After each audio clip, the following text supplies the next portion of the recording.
All right, so Oregon lost. Yes, I would have liked for them to have gone on a big winning streak, gotten a higher seed, easier first round game. They've got the 12-5 matchup on Friday, 10:10 Eastern in Seattle, Climate Pledge Arena. Get your butts to Seattle. Get up there, make it a home environment for the Ducks. Is this a problem that they lost the game? Has their momentum been thwarted? Absolutely not. Do I feel as good coming off a loss going into the tournament? No, because there's, a loss and you have to realize, okay, so they've got to fix a couple of things, which they do. But everything in this game against Michigan State was working against Oregon. Couple of things. 3, as a matter of fact. First of all, Michigan State's really good. They are a 2 seed in this tournament, and with good reason. They are a really good, deep basketball team. Reason number 2.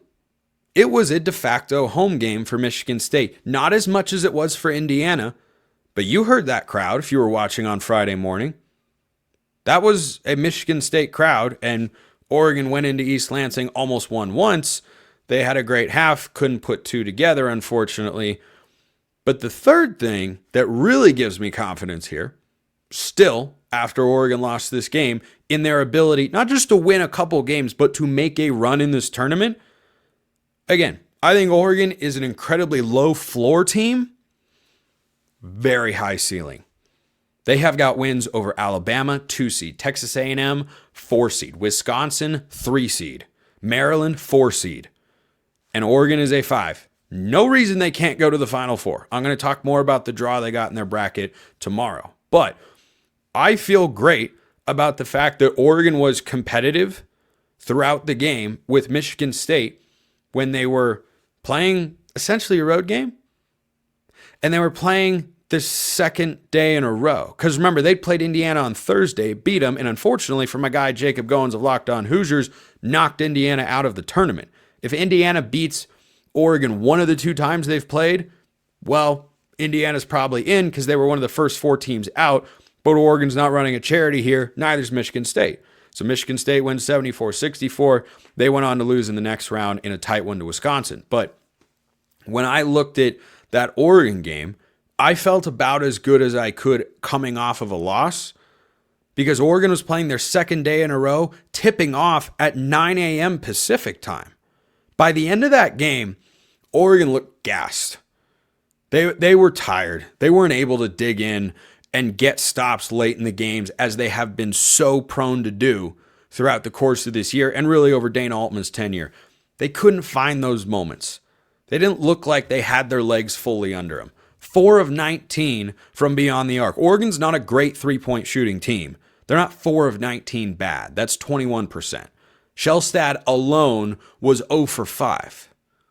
That's not going to continue. I'd take the over if you gave me a Jackson Shelstad prop of his points per game average this year, which is about 13. Against Liberty on Friday, I'd take Shelstad over 13.5 points. Absolutely. I expect a bounce back there. But Oregon had those things working against them, and they were still competitive with a team that is really good. Michigan State can make a run to the Final Four, and so can Oregon. Because the Ducks aren't going to be playing the second of a back-to-back against a rested team that's really good ever again. They play on Friday. If they win, they'd play on Sunday against the winner of Akron and Arizona. Again, I'll talk more about the bracket draw tomorrow on the show. But I was as encouraged from a loss as you could possibly be. So when Oregon had lost 5 straight, when they went to Ann Arbor to play Michigan and East Lansing to play Michigan State, they lost both games, but they scored in the mid-70s in both. They had the 50-point first half in East Lansing, and they put up, I think, 74-75 against Michigan a couple days before. And I thought, you know what? Michigan won the Big Ten tournament, by the way. I thought to myself watching those games, boy, the offense looks like it's really settling in. And if they can figure out how to play more consistent defense, they're going to really have something. Well, they did. They won 8 straight, then they lost here to Michigan State.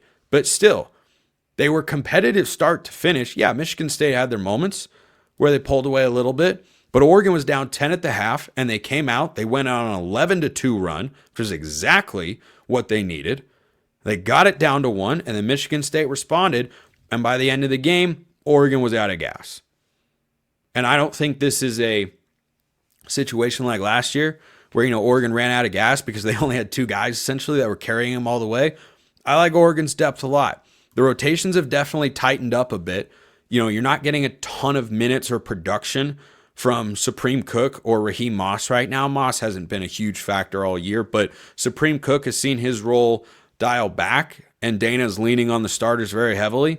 That tends to be what coaches do, tighten the lineups a bit and rotations and figure out these are the guys that I trust the most. And, KJ Evans is Oregon's best bench player right now.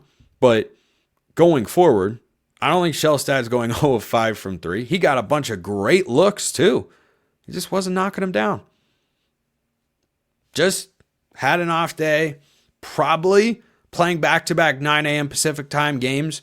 Not a super easy thing to try and navigate there. So Biddle ended this game. Nate Biddle did everything he could to keep Oregon in it. After going quiet offensively against Indiana and letting everybody else take control, he had 7 points, 8 rebounds, and 6 assists in that game. Biddle had 22 points and 11 rebounds with 2 block shots. He was 1 of 3 from beyond the arc and 9 of 15 from the field. Dude's a beast. And TJ Bamba had 11 points. He was the only other Duck in double figures. And I have been really encouraged by what we've seen from TJ Bamba. The last 2 games, he had 17, I think it was, against Indiana, 11 against Michigan State. Those are a pair of tournament caliber teams. I know Indiana didn't get in, but they were on the bubble. And TJ Bamba has figured out, you know what? I'm not hitting threes at the same clip I used to. I need to force my way inside and not take more than 3 triples in a game. I don't care if he hits all of them or misses all of them. Ideally, he has the sort of game he had against Michigan State or slightly better.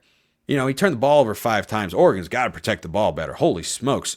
They have put butter on their hands or grease or something over the last 2 games. They could not hold on to the ball against Michigan State or Wisconsin. But Bamba was 1 of 3 from beyond the arc, meaning on 2-point field goals, he's 4 of 6. And in the previous game, let me pull it up real quick, against Indiana, he again was incredibly efficient when he gets inside the arc because he is 6'5". He's a 4th or 5th year senior. He is incredibly strong. He's hard to move. He can get to his spots. He finishes really well with both hands, and he has great touch.